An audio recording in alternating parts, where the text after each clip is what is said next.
അയർലൻഡിൽ നിന്നുമാണ് ഈ രണ്ട് ചെറുപ്പക്കാർ വന്നിരിക്കുന്നത്. നമുക്ക് അവരോട് തന്നെ ചോദിക്കാം. പേരെന്താണ്?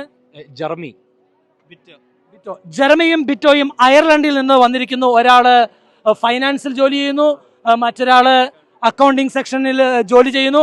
എന്തുകൊണ്ടാണ് ഇത്രയും ത്യാഗം സഹിച്ച് ഈ നാമകരണ നടപടിയിൽ പങ്കെടുക്കാനായിട്ട് നിങ്ങൾ വന്നത്? ഈ ഒരു കാർലോസ് അക്യൂറ്റസ് ആണെങ്കിൽ തന്നെ 15 വയസ്സേ ഉള്ളൂ. അതിനൊക്കെ ജോർജ് ഫ്രസാറ്റി ഓൺലി 24 years old. അപ്പോൾ അതൊരു നമ്മളുടെ ഒരു സെയിം പ്രായമാണ്. അപ്പോൾ വേറെ ഏതൊരു ഇൻസ്പിറേഷനായിട്ട് നമ്മൾ കാണുന്നു. അപ്പോൾ നമ്മൾ അതാണ് ഞങ്ങൾ ഈ ഒരു രണ്ടുപേരെ ഒരുമിച്ച് കാനൈസേഷൻ നമുക്ക് ഭയങ്കര ഇൻസ്പിറേഷൻ ആയി കാണാൻ നമ്മൾ ഡെഫിനറ്റ്ലി ടിക്കറ്റ് മേടിച്ചും കൂടെ വന്നതാണ് നമ്മൾ. അപ്പം വാഴ്ത്തപ്പെട്ട കാർലോ അക്യൂറ്റസിനോട് പ്രാർത്ഥിക്കാറുണ്ടായിരുന്നോ? ഭക്തിയുണ്ടോ? ഓഫ് കോഴ്സ് കാർലോസ് അക്യൂറ്റസ് ഞാനാണ് ഈ CC പോയി ടൂമെല്ലാം കണ്ടായിരുന്നു, പ്രാർത്ഥിച്ചായിരുന്നു ഞങ്ങൾ കഴിഞ്ഞ വർഷം. സോ അതാണ് പിന്നെ ഒരു ഇൻസ്പിറേഷൻ ആയി പോയി കാനൈസേഷൻ കാണാൻ വരാൻ ഈ വർഷം. എന്തെങ്കിലും പ്രത്യേകമായ ഓർമ്മകളോ അനുഭവങ്ങളോ കാർലോ അക്യൂറ്റസിനോട് ബന്ധപ്പെട്ടുണ്ടോ, അല്ലെങ്കിൽ അദ്ദേഹത്തോട് പ്രാർത്ഥിക്കാറുണ്ടോ? കൂടുതലായിട്ട് കൂടുതൽ പ്രാർത്ഥനയുള്ളത് ആരുടെ?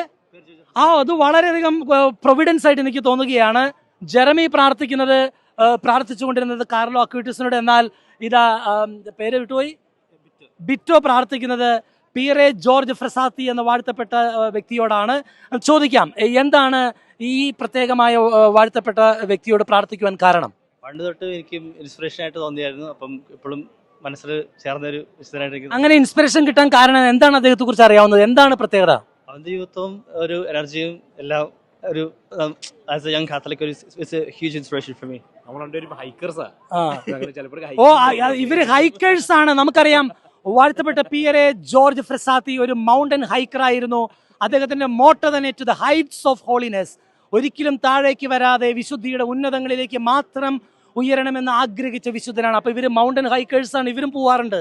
അപ്പോൾ വിശുദ്ധനാവാൻ പോകുന്ന പിയറെ ജോർജ് ഫ്രസാത്തി മൗണ്ടൻ ഹൈക്കിങ്ങിന് പോകാറുണ്ടായിരുന്നു. അദ്ദേഹത്തിനൊരു ഹരമായിരുന്നു. അപ്പോൾ അത് ഇവർക്കൊരു ഇൻസ്പിറേഷൻ ആയിരുന്നു എന്ന് പറഞ്ഞ് ലോകത്തിന്റെ വിവിധ ഭാഗങ്ങളിൽ നിന്ന് വന്നവരുടെ പ്രതിനിധികളായി അയർലൻഡിൽ നിന്നും പ്രത്യേകമായി 2 ചെറുപ്പക്കാരാണ് വന്നിരിക്കുന്നത്. അവർ അവരുടെ അനുഭവങ്ങൾ പങ്കുവെക്കുകയായിരുന്നു. ഈ 2 വിശുദ്ധരും ലോകം മുഴുവനുള്ള ചെറുപ്പക്കാരെ സ്പർശിക്കട്ടെ, അവർക്ക് പ്രചോദനമാകട്ടെ എന്ന് പ്രാർത്ഥിക്കാം.